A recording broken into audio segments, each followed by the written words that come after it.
Hey guys, welcome back to our channel. This is Nikita here. आज हम बात करेंगे प्रतिभाशाली बालक के बारे में। गिफ्टेड चिल्ड्रन क्या क्या होते हैं, उनके क्या अर्थ हैं, उनकी क्या परिभाषाएं हैं और उनकी विशेषताओं के बारे में। So let's begin. सबसे पहले हम देख लेते हैं कि हमें पढ़ना क्या क्या है। तो उसमें हम मीनिंग देखेंगे, डेफिनेशन। तो डेफिनेशंस में परिभाषाएं में कौन कौन सी परिभाषाएं पढ़नी है हमको। स्किनर के अकॉर्डिंग, क्रो एंड क्रो के अकॉर्डिंग, हैविंगर्स्ट के अकॉर्डिंग, टर्मन के अकॉर्डिंग और अब्दुल रऊफ के अकॉर्डिंग। तो इसको पढ़ना है और उसके बाद हमें देखना है कैरेक्टरिस्टिक्स ऑफ गिफ्टेड चिल्ड्रन। प्रतिभाशाली बालकों की क्या क्या विशेषताएं हैं। विशेषताएं जो होती हैं वो दो टाइप्स की होती हैं। पहला हो गया धनात्मक विशेषताएं, दूसरा हो गया ऋणात्मक विशेषताएं। धनात्मक विशेषता फिर से तीन टाइप्स में डिवाइडेड हैं।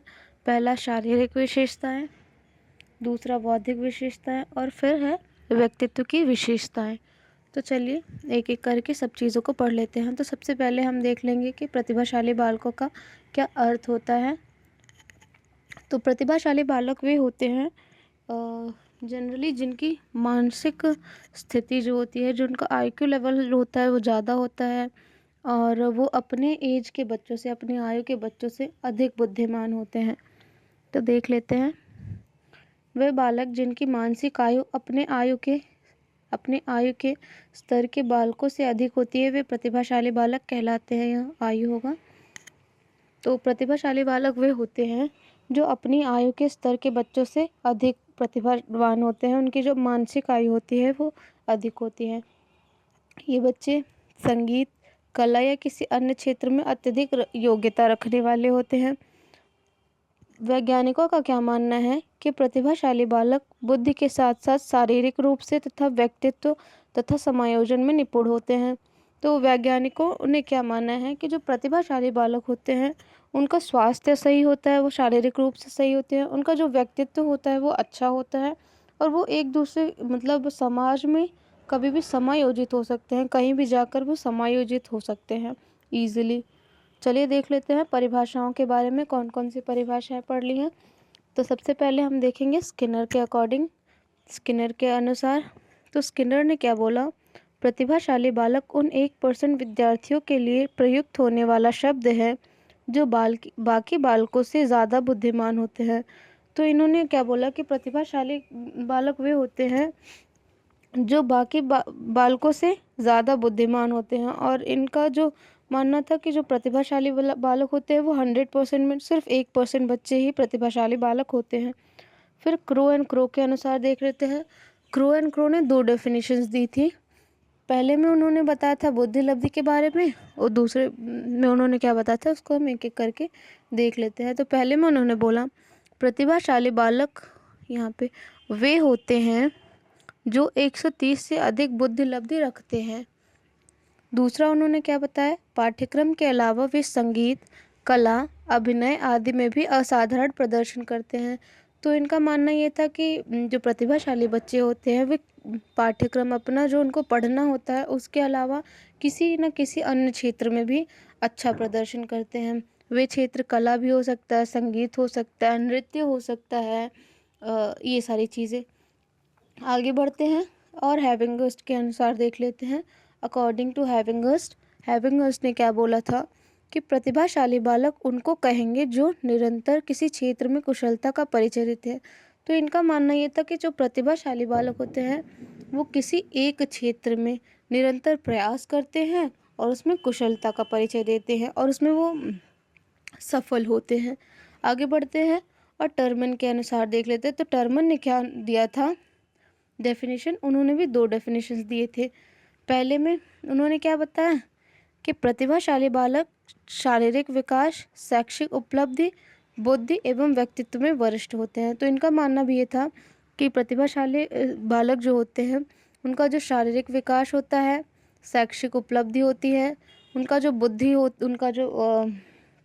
बुद्धि का लेवल होता है और वे व्यक्तित्व में भी वरिष्ठ होते हैं। दूसरे में इन्होंने बताया कि प्रतिभाशाली बालक की जो बुद्धि लब्धि होती है वो 140 या उससे अधिक होती है। यहाँ पे एवं होगा, एवं अन्य विशेषता वो अमूर्त चिंतन का विशाल योग्यता है। तो इन्होंने ये बताया कि टर्मन ने जो प्रतिभाशाली बालक होते हैं वो उनमें अमूर्त चिंतन की योग्यता पाई जाती है। अमूर्त चिंतन में ये होता है कि हम किसी चीज़ को बिना देखे उसके बारे में सोच सकें। जैसे छोटे बच्चे होते हैं वो अमूर्त चिंतन नहीं कर सकते। जो एकदम छोटे बच्चे होते हैं, जब उन्हें किसी चीज़ को दिखाया जाता है, जैसे उनको आम दिखाया गया, फिर आम को दिखाया गया, तब उनको बताया गया कि हाँ ये आम है, तो फ्यूचर में ऐसा होगा कि वो उनको पूछा जाएगा कि अगर उनको आम बताया गया तो उनके मन में एक इमेज बन जाता है। तो प्रतिभाशाली बालकों के लिए ये बताया गया है कि वो किसी भी विषय में अमूर्त चिंतन कर सकते हैं, विशाल योग्यता उनकी होती है इसमें। अब्दुल रऊफ के अनुसार ये गलत है, सॉरी, यहाँ पे अब्दुल रऊफ होगा। तो उन्होंने क्या बोला, प्रायः उच्च बुद्धि लब्ध को प्रतिभाशाली होने का संकेत माना जाता है। इन्होंने डायरेक्टली यही कहा था कि प्रतिभाशाली बालक वे होते हैं जिनकी जो आईक्यू लेवल होती है वो ज़्यादा होती है। अतः प्रतिभाशाली बालक का शब्द का अभिप्राय बालक की बुद्धि लब्धि से किया जाता है। इनका डायरेक्टली यही मानना था कि जिसका आईक्यू लेवल ज़्यादा होगा वो प्रतिभाशाली होगा। आगे बढ़ते हैं, प्रतिभाशाली बालकों की विशेषताएं देख लेते हैं। प्रतिभाशाली बालकों की विशेषताएं। प्रतिभाशाली बच्चे केवल, यहाँ पे केवल होगा, केवल बुद्धि में उत्तम नहीं होते बल्कि शारीरिक, संवेगात्मक, सामाजिक, शिक्षा तथा अपनी आयु के कई बच्चों से अधिक विशेषताओं में भी उत्तम होते हैं। लाइक उनके पास जो प्रतिभाशाली बच्चे होते हैं वो सिर्फ बल और बुद्धि में ही अधिक नहीं होते नॉर्मल बच्चों से। उनका जो शारीरिक और संवेगात्मक, जो इमोशनल उनका बिहेवियर होता है, सामाजिक व्यवहार, उनकी शिक्षा अपनी आयु के बच्चों से अधिक होती है। सामान्यतः हम प्रतिभाशाली बच्चों की विशेषताओं का वर्णन 2 वर्गों में करते हैं। पहला है धनात्मक विशेषताएं, उसके बाद है ऋणात्मक विशेषताएं। तो धनात्मक विशेषताएं में क्या क्या है, शारीरिक विशेषताएं, बौद्धिक विशेषताएं, फिर है व्यक्तित्व की विशेषताएं, फिर है ऋणात्मक विशेषताएं। तो सबसे पहले हम देख लेते हैं शारीरिक विशेषताएं क्या है, फिजिकल कैरेक्टरिस्टिक्स क्या क्या है प्रतिभाशाली बालकों के। तो देखते हैं, प्रतिभाशाली बच्चे भी जो शारीरिक रूप से स्वस्थ होते हैं, यहाँ पे वे होते हैं, तो मिस्टेक है, सॉरी गाइज। प्रतिभाशाली बालक वे होते हैं जो शारीरिक रूप से स्वस्थ होते हैं। तो वैज्ञानिकों का ये मानना है कि प्रतिभाशाली बच्चे जो होते हैं वो हमेशा स्वस्थ होते हैं। इनकी ज्ञानेंद्रियाँ प्रखर होती हैं, इनका व्यवहार अच्छा होता है, वे व्यवहारिक होते हैं। यह साधारण बच्चों की अपेक्षा बैठना, खड़े होना, दांत निकालना, बोलना छोटी आयु से ही सीख जाते हैं। तो वैज्ञानिकों, नॉर्मल लोगों का ये मानना है कि प्रतिभाशाली जो बच्चे हैं वे सारी चीज़ों को सामान्य बच्चों से जल्दी करते हैं। और उनकी क्या क्या बौद्धिक विशेषताएं हैं, इंटेलेक्चुअल कैरेक्टरिस्टिक्स क्या क्या हैं वो देख लेते हैं। इनकी रुचियां भिन्न भिन्न तथा विस्तृत होती हैं। तो प्रतिभाशाली बच्चे सिर्फ एक ही किसी क्षेत्र में नहीं उनकी रुचि होती है, वो अलग अलग क्षेत्र में होती है और विस्तृत होती हैं इनकी जो रुचियां होती हैं। इनका भाषात्मक विकास उच्च स्तर का होता है। जो प्रतिभाशाली बच्चे होते हैं उनकी जो भाषा होती है वो एक क्या कहते हैं उसको, मतलब एक ढंग से उनका जो बोलने का तरीका होता है वो बहुत अच्छा होता है। इनमें मौलिक विचारों के निर्माण व समस्याओं का समाधान करने की योग्यता होती है। तो ये अपने समस्याओं का समाधान बहुत जल्दी से कर लेते हैं, वो किसी चीज़ के लिए बहुत ज़्यादा परेशान नहीं होते, इक्वल हमेशा रहते हैं, ज़्यादा खुश नहीं होते हैं और ज़्यादा जब प्रॉब्लम्स आती हो तो उसको वो ईजिली सॉल्व कर लेते हैं। इनमें सीखने की क्षमता अधिक होती है। इनकी ग्राह्य शक्ति अधिक होती है। ग्राह्य शक्ति का क्या मतलब है, जैसे हमने आपको कुछ बताया और आप उस चीज़ को कितने जल्दी ग्रहण कर लेते हैं उसको कहते हैं ग्राह्य शक्ति। इनकी स्मृति तेज होती है, ये किसी चीज़ को बहुत जल्दी याद कर लेते हैं और काफ़ी टाइम तक याद रखते हैं। इनमें तर्क वितर्क शक्ति व समस्या समाधान की योग्यता अधिक होती है। ये किसी चीज़ के लिए किसी एक टॉपिक पे तर्क वितर्क अधिक से अधिक करते हैं, इनकी ये जो योग्यता है वो अधिक होती है। ये निरंतर ध्यान दे सकते हैं, मतलब इनके अंदर कंसिस्टेंसी बहुत ज़्यादा होती है। इनका शब्द भंडार भी विशाल होता है। ये फुर्तीले होते हैं। ये किसी एक क्षेत्र जैसे कला, संगीत, साहित्य आदि में विशिष्ट योग्यता रखते हैं। तो प्रतिभाशाली बच्चों की एक ऐसी पहचान हो सकती है वो किसी एक क्षेत्र में बहुत ही ज़्यादा योग्यता रखते हैं, विशिष्ट होते हैं। आगे बात कर लेते हैं ऋणात्मक विशेषताएं क्या क्या हैं, उनकी नेगेटिव कैरेक्टरिस्टिक्स क्या क्या हैं। यह बच्चे सामान्य कक्षा में उदासीनता महसूस करते हैं सामान्यतः तब जब विषय इनकी पसंद का ना हो। यहाँ पे होगा इनकी पसंद का ना हो। तो ऋणात्मक विशेषताएं का मतलब ये है कि भले ही ये बहुत प्रतिभाशाली होते हैं लेकिन इन्हें बहुत सारी परेशानियों का सामना करना पड़ता है। जैसे कि इनके अंदर ईर्ष्या आ जाती है।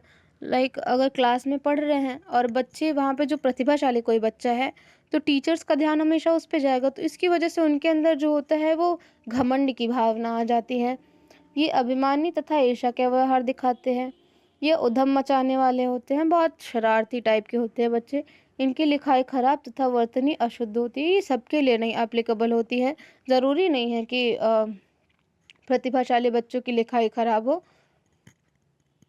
ये सामान्य बच्चों के लिए बनाए गए पाठ्यक्रम को पसंद नहीं करते। इसका मेन रीज़न ये है कि सामान्य पाठ्यक्रम जो होता है वो इनको बहुत सरल लगता है, जिसको जल्दी जल्दी पढ़ के ख़त्म कर देते हैं। तो इसी वजह से ये सामान्य बच्चों के लिए जो पाठ्यक्रम बनाए गए हैं उनको पसंद नहीं करते हैं। जितने मैं विशेषताएं बता रही हूँ तो ज़रूरी नहीं है कि कोई भी प्रतिभाशाली बालक है तो उसमें सारी विशेषताएं होंगी। तो हर प्रतिभाशाली बालक की अलग अलग विशेषताएं हो सकती हैं। तो जो हमने कुछ पढ़ी है, कुछ वैज्ञानिकों ने बताई हैं, तो उसके अकॉर्डिंग मैंने आपको बताया है। नेक्स्ट क्लास में हम क्या क्या पढ़ेंगे, प्रतिभाशाली बालकों की क्या पहचान होती है, उनकी क्या क्या समस्याएं हैं, तथा राष्ट्रीय शिक्षा नीति क्या क्या है। ये तीनों क्वेश्चंस भी इम्पॉर्टेंट हैं। तो नेक्स्ट क्लास में हम पढ़ेंगे ये। मैं पीडीएफ डिस्क्रिप्शन बॉक्स में दे दूँगी, तो आप इस वीडियो का पीडीएफ डिस्क्रिप्शन बॉक्स में चेक कर लीजिएगा। Thank you so much for watching. अगर आपको कोई एक टॉपिक पे पढ़ने में प्रॉब्लम हो रही है तो मुझे कमेंट सेक्शन में ज़रूर बताएं। मैं उस टॉपिक पे वीडियो ज़रूर बनाऊंगी। वो किसी भी चीज़ से रिलेटेड हो सकता है। मैं कोशिश करूंगी कि उस टॉपिक को ज़रूर कवर करूँ। Thank you so much. अगर वीडियो अच्छा लगा हो तो प्लीज़ लाइक करना ना भूलें एंड चैनल को सब्सक्राइब करें। Thank you.